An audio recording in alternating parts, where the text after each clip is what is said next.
Kabarnya baik ya? Baik. Ya. Terima kasih sudah bersedia hadir di Happy Life untuk Iya. membahas tentang kebakaran ini ya. Memang kebakaran ini Ya. adalah satu bencana menurut saya, tetapi ya kebanyakan human error-nya ya. Betul nggak seperti itu? Iya. Ada juga karena alam, ada juga human error, banyak sebab lah kebakaran ini. Di kebakaran ini kita definisikan dulu ya, apa yang dimaksud dengan kebakaran. Nah, jadi kebakaran ini bukan karena jadi api bukan menjadi patokan, api besar atau api kecil bukan jadi patokan. Jadi yang disebut kebakaran adalah api yang tidak terkendali. Jadi bukan besar kecil. Kecil pun kalau kita tidak kehendaki namanya kebakaran. Kalau apinya besar tapi misalnya di peleburan baja, itu bukan kebakaran. Jadi definisinya adalah suatu yang tidak kita kehendaki, kebakaran ini kan seperti itu. Iya. Terjadinya kebakaran bisa karena kelalaian, bisa juga karena bencana dari alam, misalnya lagi kekeringan, hutan itu kadang saking keringnya bisa terbakar sendiri. Ya. Atau seperti itu, gesekan mekanikal bisa juga menjadi kebakaran selain listrik ya, tapi di Indonesia umumnya kebakaran itu karena listrik yang paling sering terjadi di building-building ya, di gedung-gedung, berawal dari korsleting listrik. Kebakaran itu kita biasanya membagi dengan tiga aspek ya. Pertama adalah preventif, ya kan. Nah, jadi preventif ini disinilah kita menyediakan alat, itu preventif. Kita meletakkan bahan-bahan yang mudah terbakar di satu tempat yang aman, itu namanya tindakan preventif. Nah, apalagi kalau pabrik-pabrik itu biasa misalnya LPG stoknya harus di mana, harus di ruangan ada ventilasi. Nah, itu adalah cara-cara tindakan preventif. Misalnya dilarang merokok di satu wilayah, atau misalnya kalau pabrik itu karyawan nggak mau merokok ada jamnya, nggak boleh sembarangan merokok. Ya ada disediakan area tertentu itu. Jadi kalau orang mau merokok tuh harus masuk kotak sana. Nah, seperti itu. Nah, itu jarang dilakukan di Indonesia. Seperti itu. Nah, itu kan salah satu tindakan preventif. Seperti itu. Preventif itu maksudnya pencegahan kali ya. Pencegahan. Yang saya tangkap itu pencegahan dari kebakaran. Ya. Alat pemadam ini juga sebenarnya bagian dari preventif, tapi ketika terjadi kebakaran, nah ketika alat ini dipakai, nah inilah disebut represif, jadi udah melakukan tindakan. Nah inilah perlunya latihan-latihan, sebab punya alat pemadam belum tentu bisa dipakai loh, karena nggak pernah latih, mentalnya biasanya udah gemeteran duluan, ya kan? Iya, betul-betul. Begitu lihat api aja udah deg-degan. Ya, makanya training kita selalu memberikan latihan mental dulu. Biasanya kita nggak pakai alat dulu. Kita melatih orang-orang pabrik itu, atau karyawan pabrik, atau satpam itu, kita pakai goni dulu, pakai karung dulu, supaya mentalnya berani. Nah, ini menarik Pak Susanto. Ya. Karena setahu saya dulu goni itu banyak loh stoknya. Sekarang udah nggak ada itu. Susah. Susah sekali cari memang. kemana itu goni? Ya, di tempat-tempat tertentu aja, pasar yang jual-jual palawija masih ada lah itu. Nah, jadi kita biasanya melakukan latihan dengan itu dulu. Tapi ketika mereka sudah bisa menanggulangi, wah semangat. Jadi kalau pakai alat itu hal yang kecil, hal yang mudah bagi mereka gitu. Karena yang penting adalah keberaniannya dulu untuk memadamkan api. Seperti itu. Keberanian memadamkan api. Nah, ini menarik nih. Berarti yang dilatih supaya tidak takut api dulu dong. Kalau lihat api udah takut, berarti kan sudah nggak berani. Iya, makanya kami biasanya pabrik-pabrik itu secara rutin kami melakukan pelatihan. Jadi kalau udah terlatih, begitu lihat api itu mereka secara otomatis sudah mengerti harus bagaimana, harus mengambil alat di mana, geraknya udah cepat, udah nggak kebingungan. Kalau nggak pernah dilatih, biasanya bingung. Ini ada api, terus mau bagaimana, mau ngapain? Nah itu nggak bisa gitu loh. Tapi kalau sudah beberapa kali training, biasanya itu sangat sigap. Bahkan kalau udah training lanjutan, biasa kami bakar sesuatu di pabrik itu tanpa ngomong-ngomong ke karyawan. Jadi kita mau tahu respon dia seperti apa. Jadi ketahuan nggak ya siap apa enggak? Kalau enggak berarti kemarin. Biasanya kita sudah ngomong sama direktur dulu. Kalau enggak direktur bisa marah-marah kan, kacau. Kacau pabriknya jadi kacau balau kan. Tes karyawan nih gitu ya. Iya. Atau ada yang building yang seperti itu. Jadi kita udah sering training, biasanya nanti ada di satu saat yang kita bikin simulasi seperti kebakaran beneran gitu. Nah, seperti itu. Nah, dan itu tim itu cepat bergerak. Jadi mereka bahkan nggak tahu kalau itu bagian dari training. Ya kalau tahu atau dia santai-santai aja. Ya dia santai aja, bener. Dia nggak tahu aja. Itu. Nah, apa aja sih Pak penyebabnya itu kalau kebakaran? Jadi kita dalam ilmu kebakaran itu kita bagi dulu penyebabnya dari ini di luar penyebab karena kelalaian apa ya, ini udah masuk ke teknis ya, ke teknis kebakaran ya. Jadi sumber api itu bisa jadi kalau klasifikasinya di dalam, biasanya kalau tabung yang baik itu akan diterapkan, misalnya dia ada huruf A, huruf B, huruf C.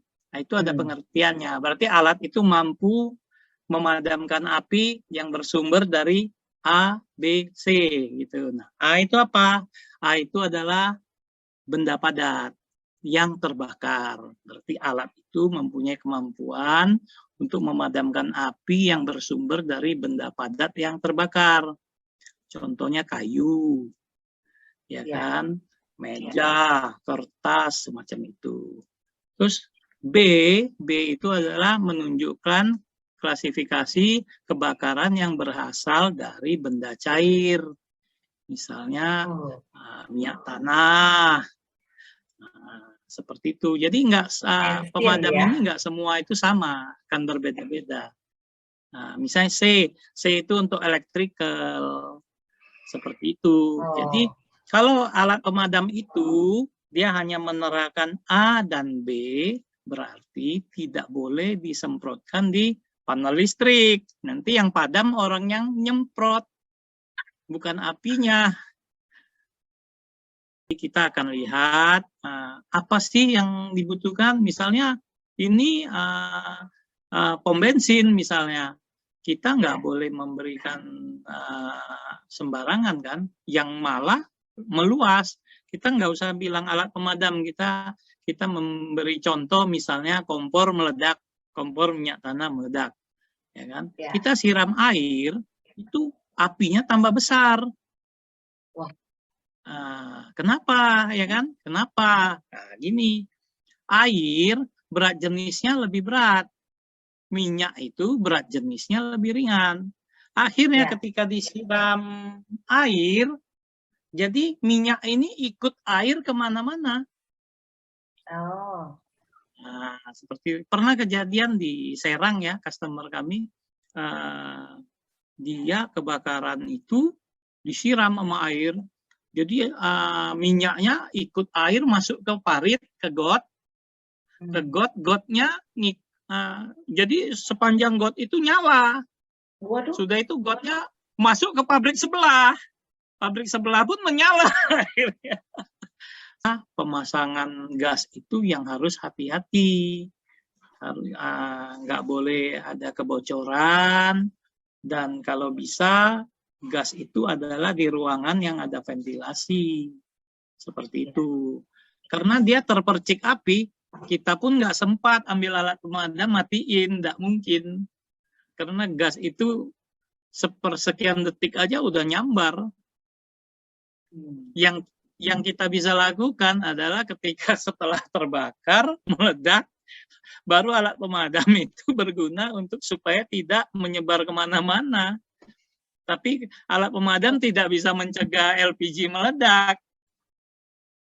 Oke, berarti dari awal kalau pemasangannya sudah betul, sudah prosedurnya pemasangan sudah benar, harusnya sih nggak terjadi ya. Tidak terjadi, tidak ada terjadi. Itu umumnya kebocoran antara katup LPG itu dengan regulator. Karena kan kita tahu ya, seal-sealnya itu juga jelek kadang, seperti itu. Kurang bagus ya. Kurang bagus. Sempat juga dulu saya lihat teman saya ya, kalau itu nggak bisa masuk sampai dikasih karet, dikasih plastik, diket-diket. Apakah boleh seperti itu gitu? Ya, sebenarnya lebih baik pakai alat dijepit. Ada kok dijual itu, alat itu menjepit, itu sudah aman.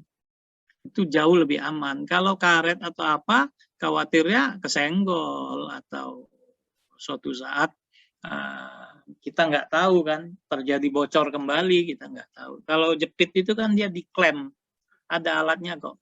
Dia menyatukan antara valve-nya LPG dengan regulator, terkunci dengan baik, gitu. Nah, itu jauh lebih aman. Seperti itu ya. Nah, memang jadi kalau kita tahu bahwa itu bocor dari mana? Bau ya, dia ada baunya. Ya, itu sangat menyengat, itu ketahuan kok. Ketika itu bocor, segera buka ventilasi semua, apapun yang membuat percikan api jangan timbul di sana. Kompor misalnya jangan, kalau udah tercium bau jangan dihidupkan lagi kompornya, malah nyamber. Nah, segera ventilasi dibuka, kalau ada jendela-jendelanya dibuka, gitu. Itu nanti dia ketika sudah konsentrasinya sudah menipis, aman udah, gitu. Pernah lihat juga, kebetulan waktu lewat ada kayak semacam mereka pedagang kaki lima, PKL ya. Nah, suka pakai kompor yang ada anginnya itu, pakai gas. Oh ya. Terus dia misalnya dia lagi untuk menggoreng sesuatu lah dengan wajan yang besar, dengan minyak yang banyak. Itu pernah satu kali tuh sampai hidup sampai ke wajan-wajannya itu. Oh iya. Kalau seperti itu gimana ya? Ya pertama kali ya cepet-cepet copot regulator, itu paling aman. Jadi terputus kan LPG itu, valve-nya udah otomatis nutup kembali. Cuman mau maju ke kompornya udah takut. Iya, makanya sebenarnya nggak baik kompor itu sangat dekat dengan tabung LPG itu sangat. Standar yang bagus untuk dari LPG itu ke kompor kira-kira? Itu gini, itu kan ada selang LPG, itu udah Ya. standarisasi, udah SNI mereka. Yang masalahnya jangan dibelokkan lagi deketin kompor, kan gitu. Sejauhnya selang itulah, jangan sangat dekat. Gitu. Jangan udah 1 meter lebih itu udah aman, nggak ada masalah kan, kecuali dia bocor. Tapi kalau seandainya nggak bocor, jangan pula tabung itu didekatkan dengan kompor yang radiasi panasnya langsung ke tabung LPG-nya. Itu. Tapi Jadi kalau dia ditarik harus ada ada gitu ya. spare, ya. Atau kalau kompor di atas di bawahnya kan biasanya dapur ya, batu, LPG di bawah masih aman lah. Ya sebenarnya lebih baik di sampingnya. Seperti itu. Kalau terjadi kebocoran dia nggak naik ke atas kan, nyamber ke kompor. Harus perhatikan selangnya, harus perhatikan juga ventilasi udara. Terus yang paling dari awal juga selangnya jangan digigit tikus. Ya. Kalau bisa selangnya beli yang ada apa ya, ada besinya itu ya, ada pelindungnya ya. Secara berkala dicek kan, kadang selang itu kualitas kurang baik kan, dia bisa retak-retak sendiri. Setelah sekian lama dia retak sendiri. Kalau yang berapa lama sih itu berarti harus ganti ya selang LPG itu? Kalau udah ganti. Enggak lah, kalau udah terlihat retak ya harus diganti, kan dia kering misalnya. Kalau yang murah-murah itu dia bisa retak sendiri gitu. Tapi selagi selangnya bagus ya nggak masalah, kita pakai bertahun-tahun kok itu. Dia masih bagus, masih liat dan tidak retak-retak, jangan terlipat lah. Ya, usahakan selang itu jangan terlipat, karena kan LPG juga mempunyai tekanan. Ya. Lanjutin masalah yang ABC tadi ya, ya. Itu adalah untuk benda padat, kebakaran yang berasal dari benda padat yang terbakar. B adalah kebakaran yang berasal dari benda cair yang terbakar, misalnya bensin, oli, ya kan, itu mempunyai mempunyai penanganan yang berbeda-beda sebenarnya. Terus ada electrical, itu biasa C ya, C itu electrical. Nah, nanti baru penentuan terhadap alat pemadamnya. Apakah alat pemadam ini mampu untuk A, B, atau C? Misalnya gini, jadi misalnya area kita adalah banyak minyak misalnya kan. Nah, kita harus punya alat pemadam minimum yang ABC. Tapi yang baiknya adalah foam. Kalau untuk daerah yang banyak minyak itu harus foam yang sangat baik ya. Foam. Jadi alat pemadam ada beberapa jenis ya, namanya kalau ABC dry chemical lah, itu dia tepung. Nah, tepung ini mampu memadamkan api A, api B, api C. Ya, makanya disebutlah multipurpose. Dia bisa di semua jenis kebakaran. Nah, jadi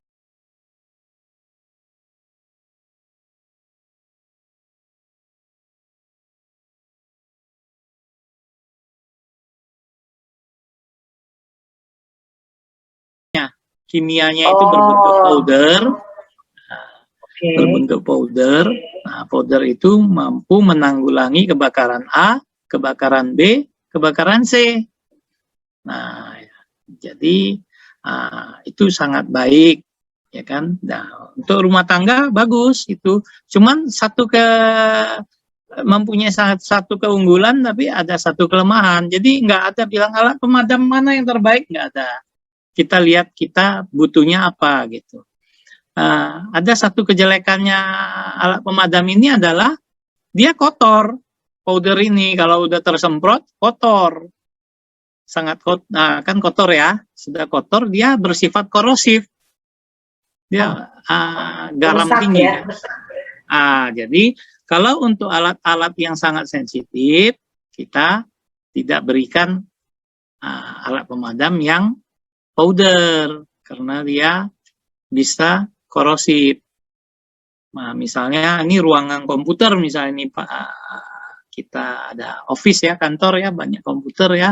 Nah, kita akan sarankan tidak memakai yang jenis ini, karena nanti masuk di sela-sela komputernya rusak semua. Seperti itu, ya kan? Dia nggak langsung rusak, biasanya sebulan, 2 minggu udah mulai karat tuh isi dalamnya, gitu. Jadi kalau dia menyerap ya ke dalam ya. Dia nempel kan, powdernya itu nempel, dia halus sekali. Jadi salah satu cara misalnya udah terlanjur, ya udah bersihkan, harus bersihkan, dibongkar, dibersihkan, gitu. Itu akan aman, gitu. Nah, ada jenis alat pemadam yang gas, gas alam, CO2. CO2 itu juga bisa memadamkan api, karena ketika CO2 disemprotkan, dia akan mengikat oksigen. Nah, itu dengan sendirinya api akan mati. Karena api itu, terjadinya api, itu harus ada unsur oksigen. Tanpa oksigen, api tidak akan menyala, gitu. Loh, tapi di udara ini oksigen semua, kenapa nggak kebakaran kan? Kan demikian ya. Ya, ada unsur lain. Jadi itu namanya segitiga api. Nah, ada oksigen, ada bahan yang dibakar. Ada oksigen aja nggak ada bahan yang dibakar, nggak akan terjadi kebakaran. Apa bahan yang dibakar? Ya kan meja, ya kan, kertas, itu kan bahan yang dibakar. Bensin itu bahan yang dibakar. Nah, dia harus memenuhi 2 unsur ini, udah tambah 1 unsur lagi yang bikin menyala, yaitu panas. Nah, kalau 3 unsur ini menyatu, terjadilah api. Itu rumus api. Timbulnya api, rumusnya adalah oksigen, bahan yang dibakar, biasa kita sebutnya bahan bakar ya. Ketiga adalah panas. Nah, dia akan menyala api itu. Nah, jadi bensin itu kan bahan yang mudah terbakar, dan itu adalah bahan bakar, ya kan? Oksigen di udara, jadi bensin kita buka begitu, kena oksigen enggak apa-apa, karena nggak ada unsur terakhir, panas. Tapi begitu kita gesekkan korek api, nyala. Itu sumber panasnya. Seperti itu. Makanya kenapa hutan kadang bisa terbakar sendiri, selain unsur kesengajaan atau kelalaian ya. Kalau udah kering sekali rumput nih, kemarau panjang, itu udah garing sekali ya, kan, biasanya lalang ya, ilalang begitu. Matahari terik sekali, pada titik tertentu, ketika panasnya cukup, akan menyala sendiri. Akan menyala, seperti itu. Nah, itulah yang kebakaran oleh alam, yang bukan kesengajaan manusia atau kelalaian manusia. Seperti itu. Karena memenuhi 3 unsur ini. Oksigen, bahan bakarnya, dan panas. Nah, dengan mengetahui 3 rumus ini, 3 unsur ini, berarti memadamkan apinya adalah juga melalui memisahkan 3 unsur ini. Nah, contohnya begini, kita letak bensin dalam gelas. Ada oksigennya, ada bensin, bahan yang dibakar, kita nyalain korek api. Nyala dia kan? Nah, madaminya gampang. Kita salah satu unsur kita buang, oksigen. Nah, gelasnya kita tutup. Pakai tangan juga nggak apa-apa, kita tutup. Gelas itu akan mati apinya karena oksigennya sudah habis, terbakar. dia mati. Gitu. Jadi 3 unsur ini hilangkan satu, api akan mati. Seperti itu. Misalnya kebakaran di kampung-kampung kan, rumah warga kebakar, wah, kan gotong royong tuh orang, wah, pakai ember, siramin atapnya kan, api akan mati. Nah, itu adalah unsur panas yang dibuang, yang didinginkan unsur panas itu. Nah, api akan mati. Gitu. Jadi kita bisa buang oksigennya, kita bisa hilangkan panasnya, atau kita buang bahan bakarnya. Misalnya gini, ini oleh new, kita bikin api unggun, bakar-bakaran, ya kan? Nah, sudah larut malam, acara udah mau selesai, api unggunnya masih gede, ya kan? Nah, ini gimana matinya? Berarti kayu-kayu yang ini diambilin. Dipisahkan ya. Dipisahkan, gitu. Nah, dia kan api unggunnya mati sendiri nanti. Sudah tidak ada bahan yang dibakar. Ya. Pokoknya rumus 3 unsur itu hilangkan salah satunya. Seperti itu. Wah, ini menarik sekali nih tipsnya. Jadi 3 unsur itu kalau salah satunya tidak terpenuhi tidak akan terjadi ya namanya. Tidak akan terjadi kebakaran, api menyala ya, seperti itu ya. Iya. Jadi kalau memang sudah terjadi api, hilangkan salah satu dari 3 unsur ini. Kalau mau ditambahin tinggal ditambahin lagi aja unsurnya jadi tambah besar. Jangan panik. Misal gini, kita kan kami selalu training pakai drum ya, kita bakar bensin, kita letak di drum, kita bakar. Peserta kita suruh padamkan pakai karung basah. Itu kan selain melatih mental dia, supaya dia yakin bahwa dengan memadamkan salah satu unsur, api padam gitu loh. Dia harus yakin gitu loh. Bukan hanya sekedar teori. Nah, makanya karung basah ini ditutupkan di atas drum. Nah, api yang besar sekali, mati. Kenapa? Oksigennya habis, dan oksigen itu tidak bisa menembus karung basah. Gitu.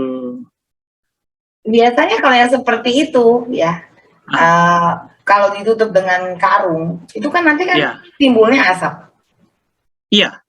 Kalau kita menghirup asap yang seperti itu, ya itu saya pernah mengalami dekat tetangga saya dulu waktu itu ada satu pabrik home industrial itu dia lagi kebakaran. Jangan bilang kita ke lokasi ya, kita yang dari jarak sekitar 300 meter aja itu asapnya itu luar biasa. Baunya terus, jadi kita sendiri tuh sampai tidak bisa bernafas. Kalau mau mendekat itu apa sih yang harus kita lakukan untuk melindungi diri kita? Ya, berarti kan yang kita tutup kan hidung kita, saluran pernapasan kita dengan sapu tangan basah seperti itu. Jadi gini, kita jangan bilang mau mendekati kebakaran ya. Anggaplah ini di satu gedung terjadi kebakaran, kita mau menyelamatkan diri kan begitu skenarionya. Iya. Ya kan seperti itu. Yang kita lakukan kalau kita di dalam gedungnya misalnya terjebak, yang kita lakukan adalah asap jangan terhirup. Berarti kan semua pintu-pintu, celah-celah pintu kita tutup. Apa pakai handuk basah, kain basah, ya kain yang dibasahin tutup tuh di sela-sela di bawah pintu, ya kan ada sela-sela itu supaya asapnya jangan masuk. Sambil menunggu pertolongan kan seperti itu. Kalau kita hirup, yang terbakar adalah mengandung zat-zat racun, ya apinya belum nyampe pun kita udah duluan lewat. Seperti itu. Ya kan? Ini kan menunggu ada yang menyelamatkan. Ini harus menyelamatkan diri sendiri. Bagaimana? Kalau menyelamatkan diri sendiri, ya itulah kenapa kita harus bisa punya APAR atau bisa memakai APAR, alat pemadam api ringan. Kan begitu, apalagi apartemen itu. Banyak saya lihat nggak ada itu. Padahal kalau kebakaran tuh tinggal mateng aja itu. Kedua, kita harus tahu seandainya jalur ini masih bisa kita lalui, bagaimana kita melalui, ya kan? Kita harus tahu evakuasinya di mana, ya kan? Nah, jadi kalau kita di apartemen ya jangan nggak peduli, kita harus peduli loh, ya kan? Ini nanti kalau terjadi kebakaran lewat mana? Nah, karena ada namanya fire exit, ya kan? Nah, fire exit itu seharusnya dirancang, seharusnya ya, tapi ya kadang pengusaha nakal sih. Seharusnya itu adalah fire door, namanya ya, itu fire door. Nah, fire door ini mampu menahan api 2 jam. Itu udah standar SNI, standar internasional. Nah, sehingga misalnya kebakaran, misalnya ini lantai 10 kebakar, ada orang di lantai 20, dia masih bisa turun, lift kan pasti mati. Lift pasti mati. Nah, kalau kebakaran, lift otomatis mati. Karena kalau enggak, nanti terjebak. Listrik mati. Nah, disitulah tempat penyelamatan itu lampunya nyala sendiri karena tidak pakai PLN, dia harus nyala. Ya kan, fire exit itu harus seperti itu. Dan pintu-pintu setiap lantai itu adalah fire door yang mampu menahan api 2 jam.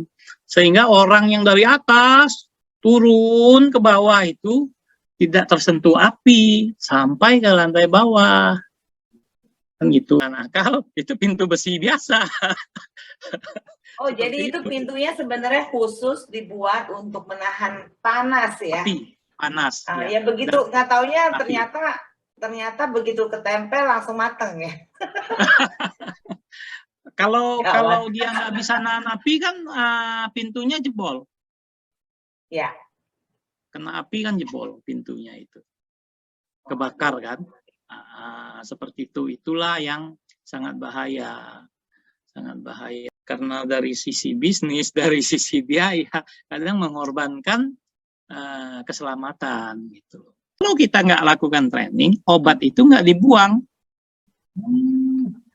Obat itu nggak dibuang, jadi dia kembalikan lagi ke customer.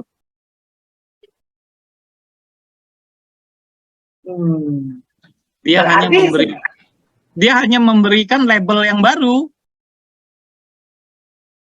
Padahal nggak diapa-apain alatnya. Iya.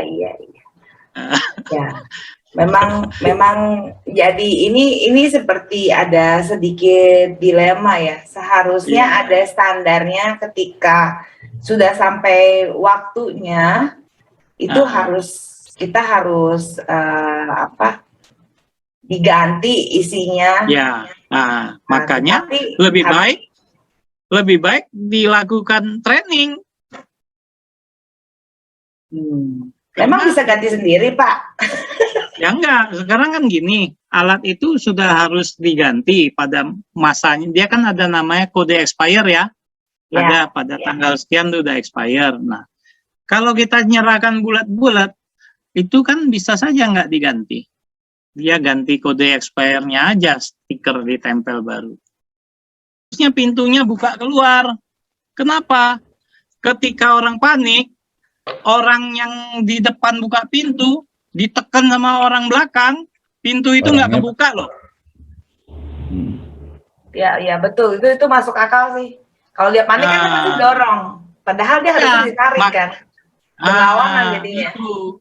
Makanya kalau di mall atau di apartemen, fire exit itu dorong. Tentunya kan kalau kita nggak bisa keluar kan ditutup tuh celahnya pakai handuk basah misalnya supaya gasnya nggak kehirup kita. Tapi kalau kita bisa keluar harus bagaimana, kan itu juga ada tekniknya. Itu nanti masuk ke ilmu evakuasi, ya kan?